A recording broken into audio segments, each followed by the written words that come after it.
I had a comment a few weeks ago on a vlog from Rosalind who said, I was listening to a podcast recently and they were saying you need to have a why this book, and I'm wondering how you determine your why. And that is such a good question. With a lot of books I've written in the past, I knew the why immediately, like that was the why was part of the reason I wrote the book.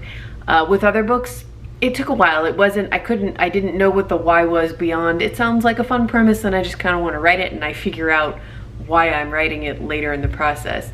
With this mystery novel, what I'm calling the shadow book for now, I didn't know the why other than I love mysteries.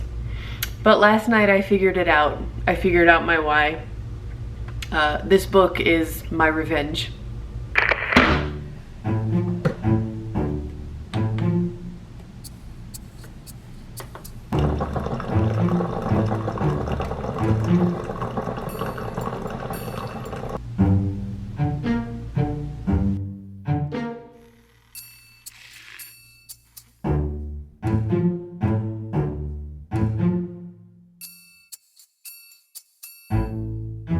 So here's what happened. Last night, I have been trying to make it a point every night to take about an hour to sit on the couch with my notebook and just draft a little bit more of this book and explore it and see what happens. I think at this point, I've got like almost 20 pages written, and it was getting a little tough for me to, I really wanted to, well, I wanted it to be discovery writing. I wanted to get to know the characters as they came on the scene, because the pantsers that I've talked to and those of you who do discovery writing who have left comments have said that's the thing about it, that's the reason you don't like plotting, is because your characters drive the plot and you need to write them in a scene in order to get to know them, which makes perfect sense to me.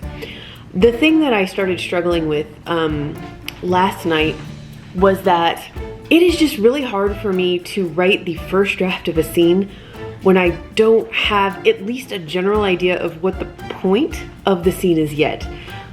I don't know, I mean, that's just, I don't know, a hang up of mine, and I thought maybe I can push myself through it. It's okay if I write some pointless scenes as long as they allow me to get to know the characters. But it just wasn't working, and I found myself not wanting to write the scene. And so what I did last night is I flipped to the back of my notebook and I was like, okay, I don't want to, I keep saying this and I mean it, I don't want to plot this book. I don't want to outline. That's not the place I'm in right now. I've done some work on my characters. That's what I did last week. I figured out some stuff about them, some of their secrets. What can I do to make myself want to write these scenes? What can I do to give these scenes a point, even if I don't know ultimately what the point will be, because I don't know what exactly how the plot's going to go. And I thought, okay, you know what? I need to learn a little bit more about the victim.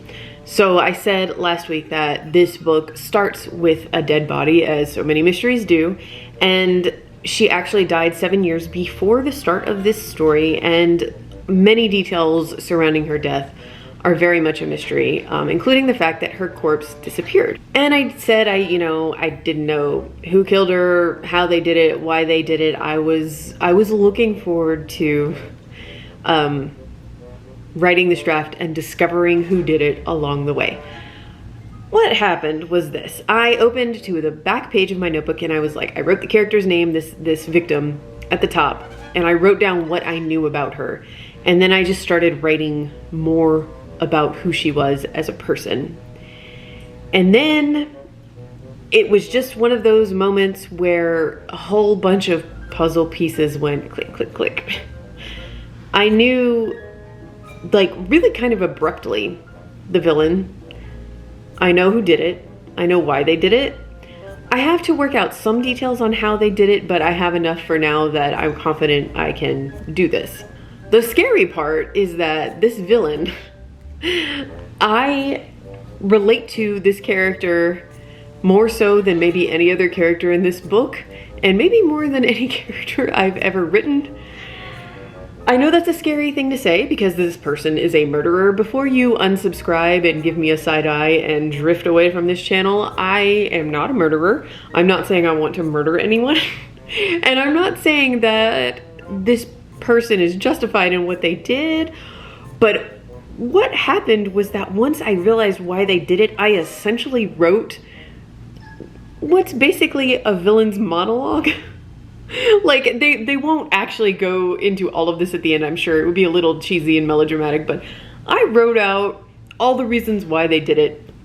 And as I was writing it, I was like, yes, yes, this is, you know, this is what everyone deserves. And I know that sounds really bad. I'm sorry.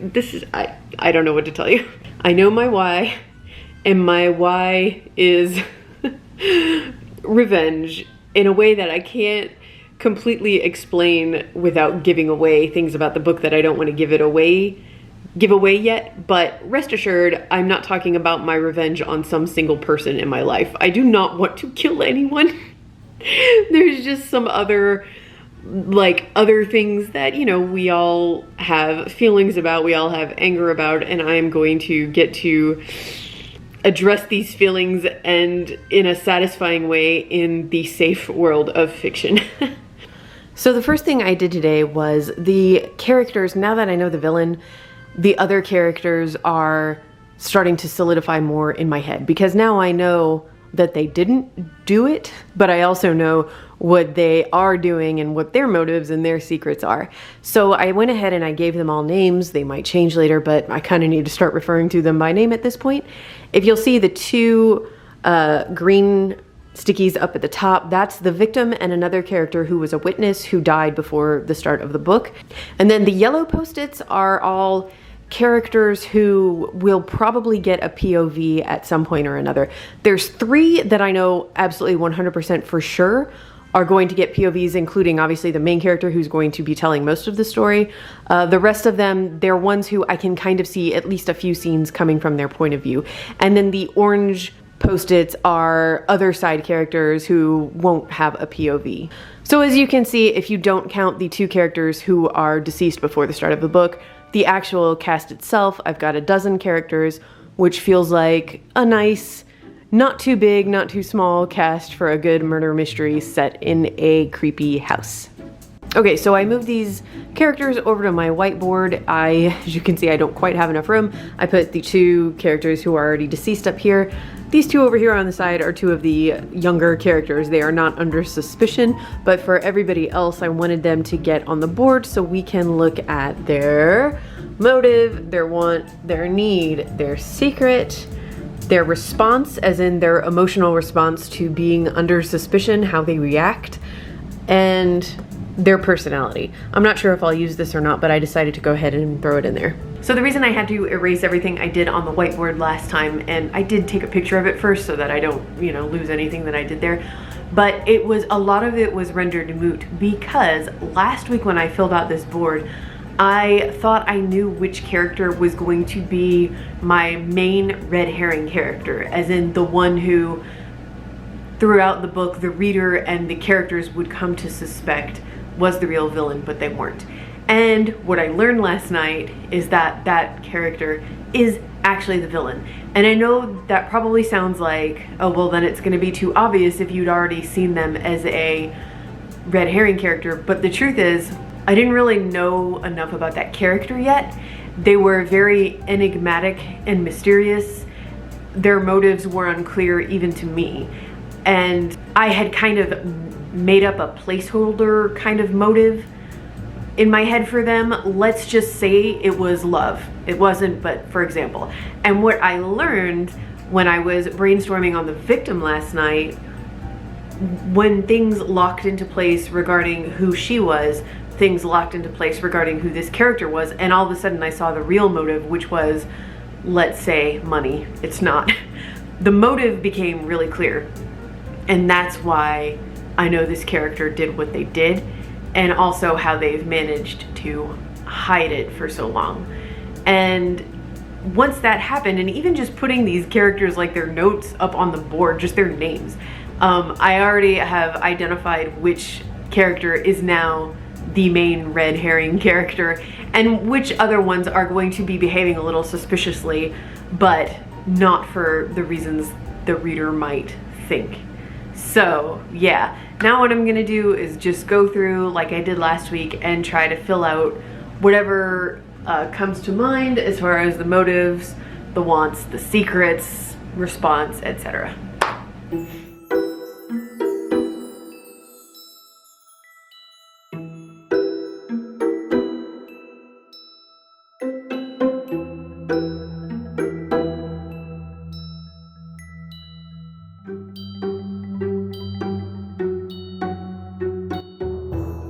So wow, that went a lot better than I thought it would. As you can see, I've got a lot more filled out now than I did the first time I tried this because I really do know these characters a lot better. The only thing that's missing, you can see a few blank spots, and they're all under orange characters, which means side characters, and these are some of the like not really under suspicion, they have another purpose kind of characters. So I don't know their needs or their responses quite yet, but I do have like a motive, like a general idea for a motive for them if I need it. And I also have secrets for almost everybody.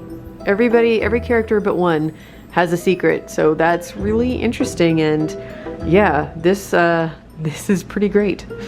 Also, you might notice that there's actually a 13th character that fell off the cabinet doors earlier, and I found them on the laptop and was like, oh yeah, you exist. So it's a cast of 13, which, you know what? 13's a great number. I'm fine with that. So for that hardworking writer who's trying to make it, keep getting rejections, their career seems to be stalled, nothing seems to be working, they feel, you know, their confidence is ebbing away. I was there. What kept me going was simple. I couldn't stop writing. Writers who are meant to be writers will be writers because they're that inner drive that will not allow you to stop. I finished David's masterclass on my lunch break, and those were his parting words. And damn, thank you, David. Always nice to hear. Always nice to hear that, and it never fails to astonish me how every author, it seems, every author at any level of success has hit that point at some point in their career. That feeling, that black hole I talked about several videos ago of, oh, I'm never gonna get a chance, or I had my chance and that was it and now it's over. But that doesn't seem to ever truly be the case. So anyway, what a great pep talk. Thank you, David. By the way, if you don't have a masterclass subscription, but you want to watch any of these, I am seeing in my account that I have 3 7-day guest passes to give away. All you have to do is give me your email address. So I'm gonna pin a comment underneath this vlog, and just the first 3 people that drop their email addresses in there, I will send them the guest pass, and you can watch as many of these as you want in 7 days, and I hope you like it.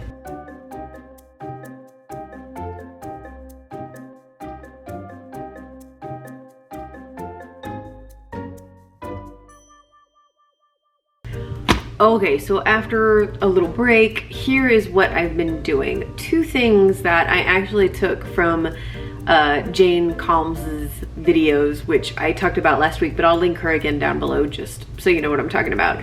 The first thing is making a list of assumptions inherent in the premise.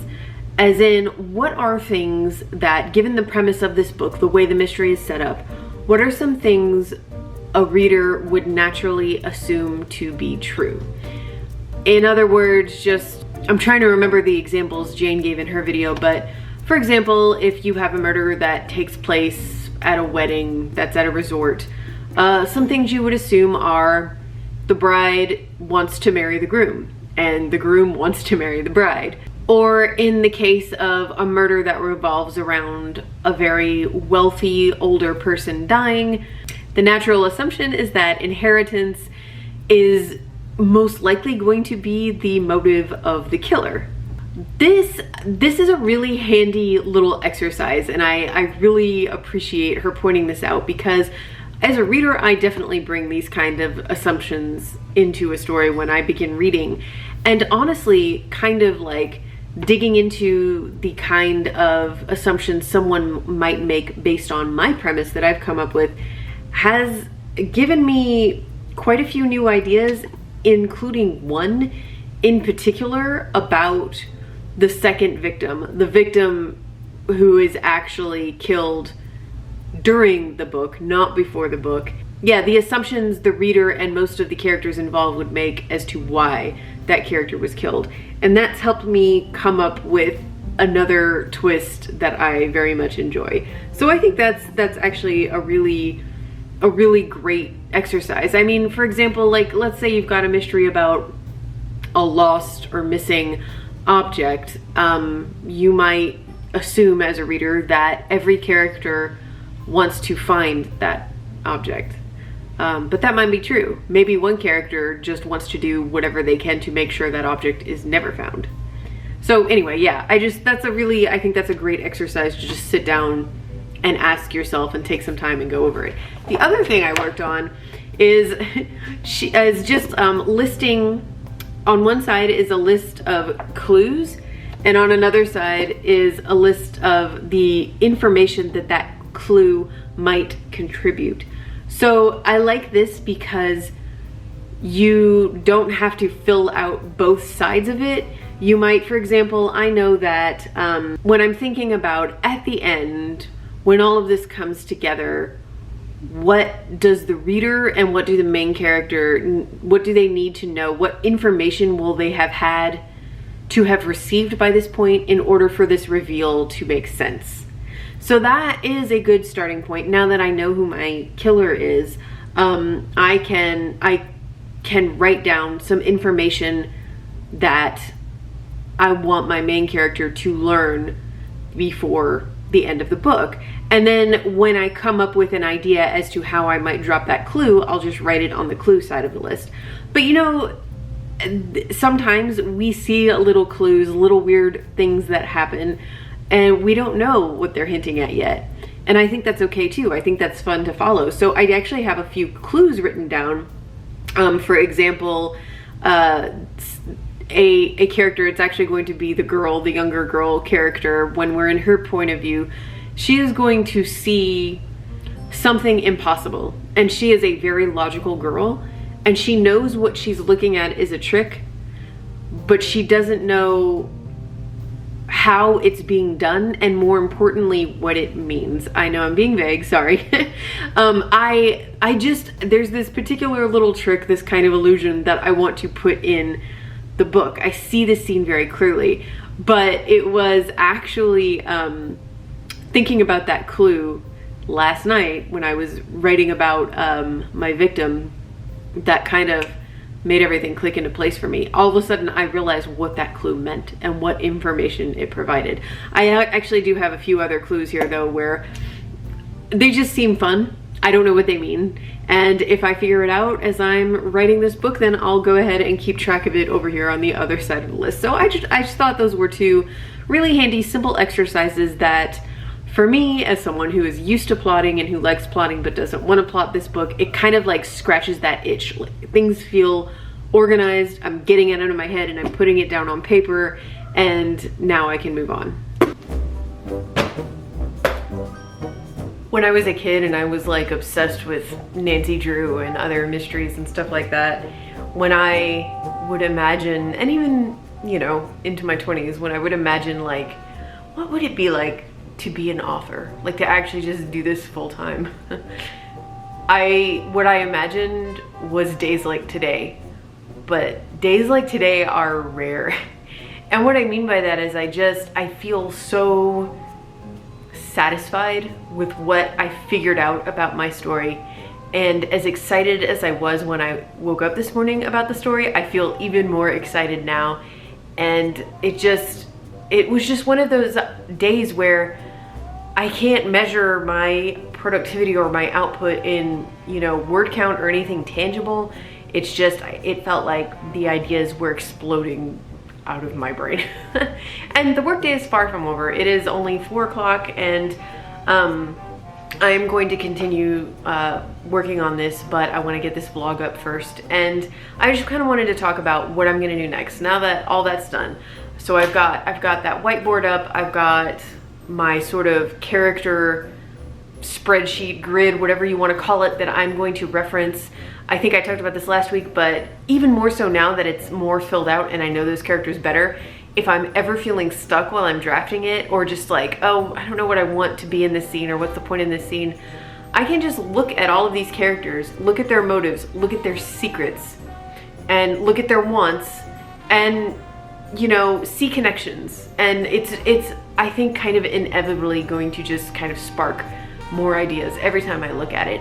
In fact, I already started sticking smaller post-it notes up there where certain things like this character's need or this character's secret kind of like gave me a little scene idea. I'm just sticking them up there, you know? And then I've got my assumptions list, which I'm going to keep thinking about and keep adding to, because this is a really good way to dig into the premise of a mystery, is to start with those assumptions, because it allows you to come up with ways you can surprise your reader or kind of subvert expectations. And then of course the clue and the information obtained by the clue. I'm sure as I'm actually drafting, I'm going to come up with both. I'll see little clues like, oh, I know this means something and I don't know what, but it seems really cool, so I'm gonna put it in there and I'm gonna add it to this list. Or vice versa, I'll have a realization about a character or a connection or something, and I know I need to work in a clue somewhere. So, you know, that's where having this list is gonna come in handy. Like I said, this is just scratching the plotter itch for me without actually doing any plotting. Okay, so next steps. What I've done of like actually writing the draft so far, like I said, I have about 20 pages, handwritten pages.